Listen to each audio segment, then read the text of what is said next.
late 1950s, early 1960s, Walt Disney's first theme park, Disneyland in Anaheim, California, was a thriving success. Unhappy that he was only reaching a small portion of the country west of the Mississippi River, he wanted to reach the East Coast, where the majority of the country's population resides.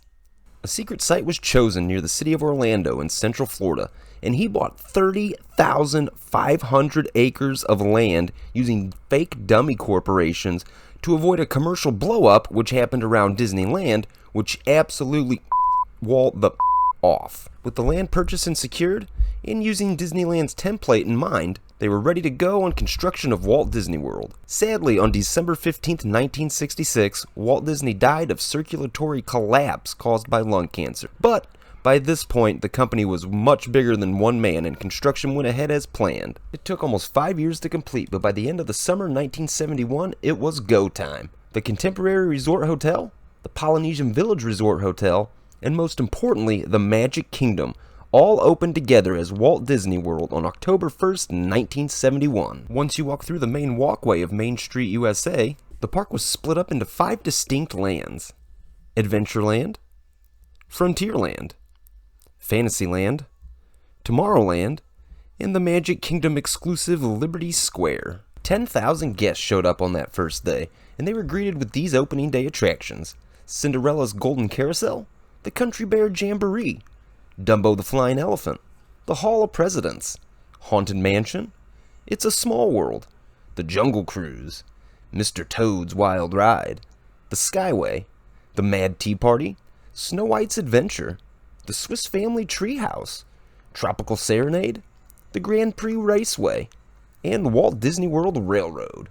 Before the year ended, a handful more attractions were added. To name a few were Peter Pan's Flight, 20,000 Leagues Under the Sea, and the 2 theater attractions, Flight to the Moon and America the Beautiful. 1972 saw the addition of If You Had Wings, an Omnimover-style attraction added into Tomorrowland.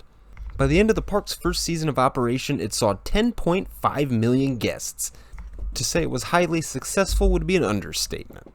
1973 saw even more attractions added to the park. The Walt Disney Story, a theater attraction about the man Walt Disney, the giant walk-through attraction Tom Sawyer Island, the Plaza Swan Boats, and the legendary Pirates of the Caribbean, a recreation of the infamous ride at Disneyland. 1974 saw the addition of Starjets, kind of being the centerpiece of Tomorrowland. And also America the Beautiful was replaced by magic carpets around the world. And by the end of that year, the popularity of Walt Disney World grew so large that on December 29th, 75,000 people went through the gates. And for the first time in the park's history, they had to close due to overcapacity. 1975 saw magic carpets around the world get replaced by the show it replaced, and America the Beautiful returned. But the main story in 1975 was Tomorrowland, as we saw Flight to the Moon get a new video package and rethemed to Mission to Mars, the Wedway People Mover, a nice leisurely attraction that takes you all throughout Tomorrowland. The Carousel of Progress, a ride designed by Walt Disney himself, showcasing the progression of life. But most importantly, the legendary, infamous, first roller coaster of Walt Disney World, Space Mountain, an in-house built, dark roller coaster that provides thrills for all ages. It's so legendary, there's one at all the Disney replica parks. This was the original, and is arguably the most legendary Disney attraction of all time. And not to mention, it's a really fun ride. 1977 saw the debut of the Main Street Electrical Parade, a nighttime parade that went down Main Street, designed to be a charming and magical way to close out your day at the Magic Kingdom.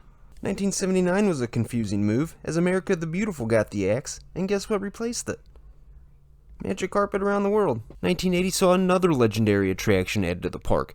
Big Thunder Mountain Railroad was added back in Frontierland, another in-house built roller coaster. This one designed to be a very highly themed version of a mine train that you would find at most other regional theme parks. You get a night ride on this thing, good time. 1981 saw the park celebrate its 10th anniversary and also welcomed the 126th millionth guest. Between the years of 1981 and 1984, all of Disney's energy was on preparation for their second theme park within the resort, Epcot. So in terms of attraction and attention, Magic Kingdom kind of took a backseat in this time frame. The only thing that happened in those years was Magic Carpet Around the World was replaced by, guess what? No, it wasn't America the Beautiful, but close. American Journeys, an updated version of America the Beautiful. 1986 was kind of a low-key significant year, as Magic Journeys debuted in the park, and it was the very first 3D attraction at Magic Kingdom. 1988 was Mickey Mouse's 60th birthday, and to celebrate the occasion, they created a temporary land in the back of Fantasyland called Mickey's Birthday Land. 1989 saw If You Could Fly get renamed to the Delta Dream Flight, and by 1990, Mickey's Birthday Land was so popular that it remained, and they renamed it to Mickey's Starland. 1991 was a controversial year, as the much-beloved Main Street Electrical Parade closed up shop, but it was replaced by a different nighttime show in Spectro Magic. 1992 saw the addition of a major attraction, the first one in a 12-year drought, as much of the energy was focused on the aforementioned Epcot and later on the third park, Disney's MGM Studios. So after those two parks were completed and opened, Magic Kingdom finally got some more attention. And they got a huge legendary addition in a dark ride log flume hybrid, Splash Mountain, which still to this day is one of the most infamous Disney attractions they've ever built. And it's still beloved. 1993 proved to be the year of closures, as the Walt Disney Story, Mission to Mars, Magic Journeys, and American Journeys all closed up shop for good. The following 2 years, most of the attention was on Tomorrowland, as it got a huge refurbishment and was considered a little dated.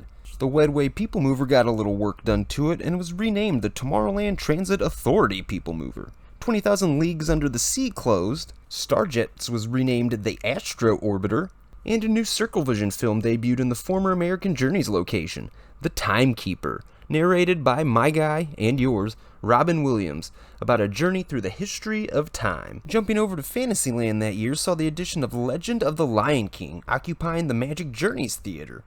This was a puppet show featuring the characters of the, at the time, smash hit film The Lion King. Now I'm going to show my age a little bit here. I was a young kid at the Magic Kingdom the year that opened, and out of all the things we saw and did within the park, The Legend of the Lion King is probably my most vivid memory, and that really stood out to me. Pretty cool show. Jumping back over to Tomorrowland for 1995, we saw the addition of the most adult-oriented ride the Magic Kingdom has ever seen still to this day. Extraterrestrial The Alien Encounter was a very creepy attraction, kind of paving a small path for some older kids to have some fun in Magic Kingdom. I thought it was a pretty good idea. 1996 was Walt Disney World's 25th anniversary. We saw Mickey's Starland get renamed to Mickey's Toontown Fair and got an expansion with a kids coaster, the Barnstormer. The Grand Prix Raceway was renamed the Tomorrowland Speedway. The Delta Dream Flight was renamed to Take Flight as the contract with Delta Airlines expired.